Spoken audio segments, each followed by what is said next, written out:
Well, I think if this is a media report, I'd like to challenge that this doesn't sound like a fair and balanced media reporting, because basically this is like a copy paste from the federal prosecutor's charges against Mr. Malskuo.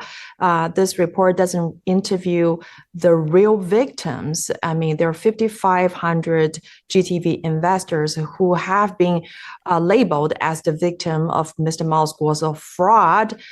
Actually, I'm one of those, but we don't believe we are the victim of Mr. Malskuo's fraud.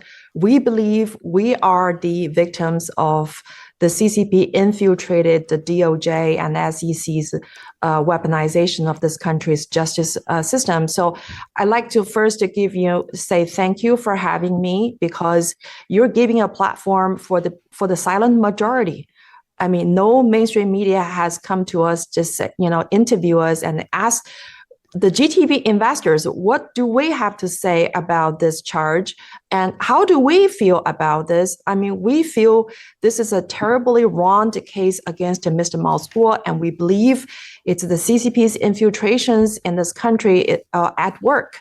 And so as one of the GTV investors, I was very happy with my investment in the GTV, and GTV was designed to help give a platform for the Chinese dissidents in this country whose voice have been suppressed and canceled out by Americans' big tech. I mean, Twitter, Facebook, YouTube, and Google have been canceling out our voices.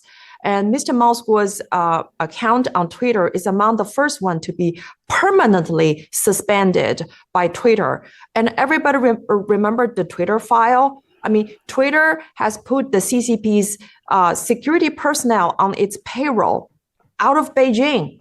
And Twitter has hired a CCP proxy, Feifei Li, sitting on its board.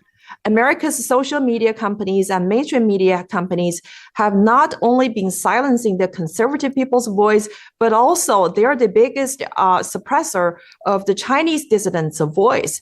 So Mr. Malskuo and all of us, we want to have our own independent media platform called GTV. We want to be able to have our voice heard without being censored.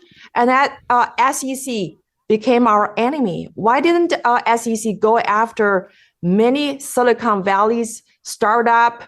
And there's so many companies you could be applying the same accusations and charges against them. Why the SEC singled out the Chinese dissident, the CCP enemy number one's investment opportunity?